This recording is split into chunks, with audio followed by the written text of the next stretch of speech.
This is Transformers Dark of the Moon Studio Series Roadbuster.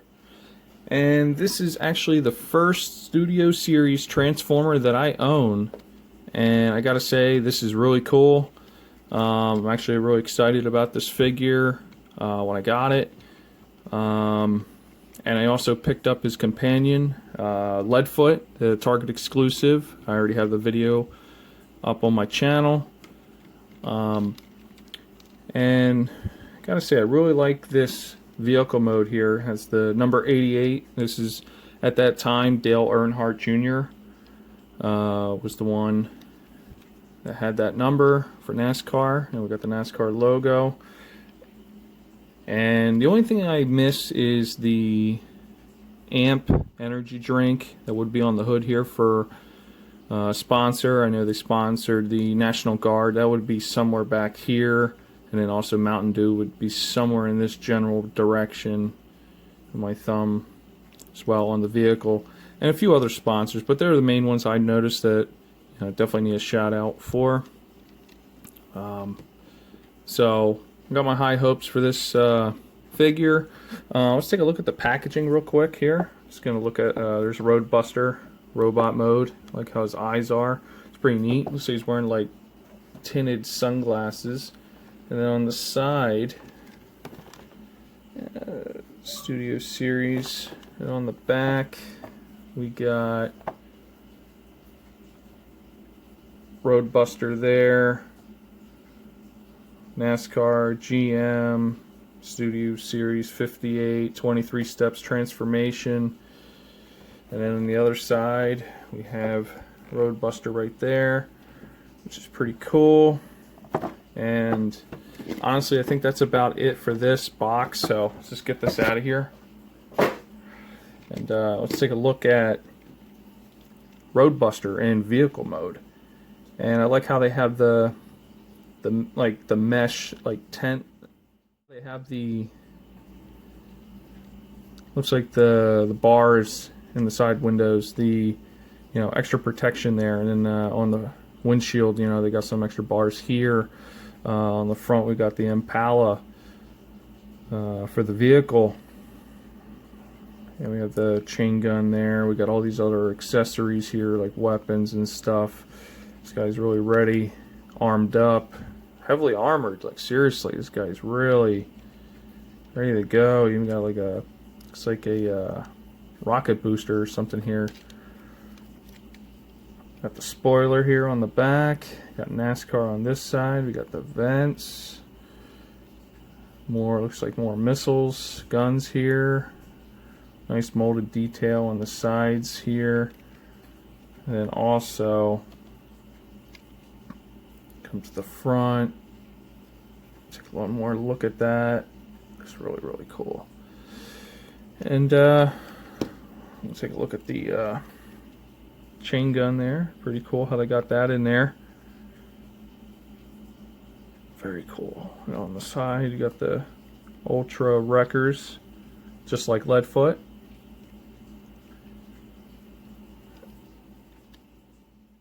Have a comparison between Roadbuster and Leadfoot in their vehicle modes. And I gotta say, they do complement each other. They look really, really cool. Not much more to say. I just can't wait to get Topspin, just to show them off, just to give you a comparison between the three then. But for right now, this will just have to do. And that's all I have at the moment for vehicle comparison. Start the transformation. And first off, you're just going to come up here. I'm just going to wiggle this out. Get the minigun out. Real simple. Then we're going to come to the back right here. And I'm going to just untab here and untab here. Just to get this loosened up. Just to get that part out of the way. Then you're going to come up here. You're just going to untab these. Mine looks like mine just came a little loose there, so it's already untabbed. I'm just going to get the legs ready. You're going to get the feet down, right? Bring this around. Lock it just like that. Right there. Then you're going to do the same thing. This one. Man, it got a tough joint there. And you're just going to swing that around, lock that in. Perfect. And then I'm gonna wiggle back here a little bit. This is where we need to get his arms free. So as long as we wiggle out just enough, just like that, now his arms are free. Real simple. So I gotta admit, this guy has a really easy transformation compared to Leadfoot, in my opinion, between the two figures. But all right, so we got that part. Now he's starting to like kind of come together, and we just gotta tap that, fold that in, move that, and we gotta fold that down. Okay, and then we got this big bulky backpack piece. We gotta just do this real quick.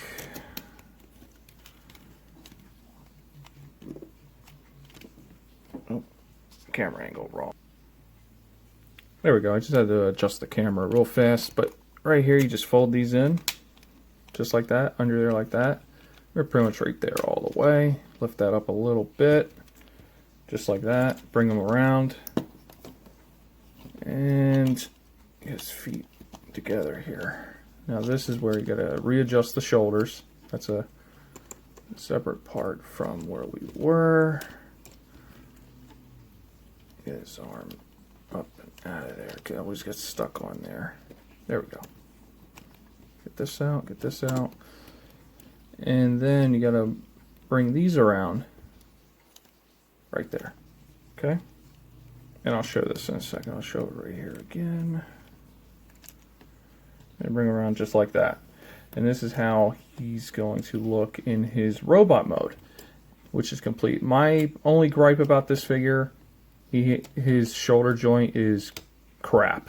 It's total crap. It's just terrible. His elbow, this whole arm, it's like somebody just, Leadfoot just like fell on him, you know, and just, you know, got up and it's just, the arm's just busted. So this arm's really weak joint on this whole side. It's pretty sad about that. And then you also take the minigun here and just place it right here on his shoulder, just like that. That's where it's supposed to go. And yeah, this is Roadbuster. And I gotta say, I do like how he's wearing like this green hat, you know, like a some kind of like helmet looking hat kind of thing. It looks pretty neat. Kind of gives him that distinguished look compared to some of his fellow wreckers.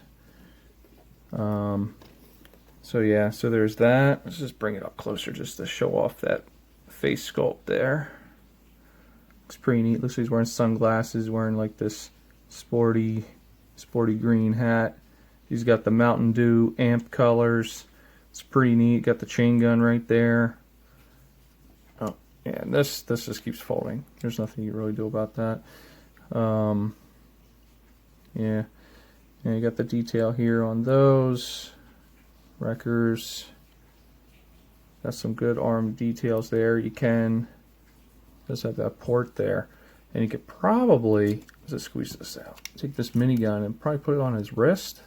Probably could. He didn't come with any other accessories, so yeah, he could have a mounted chain gun on his forearm there, but the instructions say to put it up on his shoulder, and I think that's more secure up there, so you're not going to lose the piece. Nice detail here on his legs. I think that's pretty cool. Got the wreckers wheels again. Let's readjust that. Yeah, I gotta say that I had a lot of fun with this figure, but there's a lot of problems with him. Mainly mine's the shoulder, elbow. There's no wrist articulation. It is a double jointed elbow, but it's just weak at this point right here.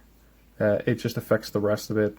This part here, the other joint, it's fine, but the problem is with this one being weak, it just, the other one can't do anything about it, you know. But this one's fine, you know. You raise this up, you know, pretty good.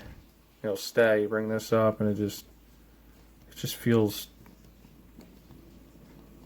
junky. So, not bad for a $20 purchase. I mean, could be worse. Could have been $30, $40, $50 for something that just could have been a lot worse. But there's the 88 on the back. just to promote Dale Earnhardt Jr.'s number at that time, which is really cool. And I think that's it for this figure. But let's do a comparison from Roadbuster by himself. Okay, here we go. So we got Roadbuster next to Leadfoot. And I gotta say, between the two, they look great together. Can't wait to get Topspin, just to make sure, you know, we get the trio here. And then we got the other guy that came with him. We'll just throw him in there just for the fun of it, because he came with Leadfoot. So just throw him in. Roadbuster didn't come with an extra companion. Not a lot of extra accessories like Leadfoot came with. The two missile pieces in between his armpits there, the two miniguns, and also we got the chain gun, which Roadbuster did get one of those, but that's it. Everything else, it's just already a part of him. There's no extra accessories for the same value. I feel as though Leadfoot got the better deal out of the two, and we'll have to wait for Topspin to for a review to find out, see if he came with anything extra. But I like how Roadbuster here is pretty much representing Dale Earnhardt Jr., even though he is, like I said, retired. And I think that's still a pretty cool thing that he will be a part of Transformers history now, moving forward, even though he doesn't race anymore. So that's pretty much it for the review for Roadbuster. Here is one of the wreckers from Dark of the Moon Transformers, and that's all I got. Do I recommend this figure? As long as this problem isn't consistent with the other copies, and I wish he just came with a few extra accessories. But since we can't really do anything about that, I would still pick him up. He's a great. He's overall, he's a good figure. He's not a great figure. He's a good figure. This guy, on the other hand, is a great figure. And that's all I got. I'll see you guys on the next review. Like and subscribe.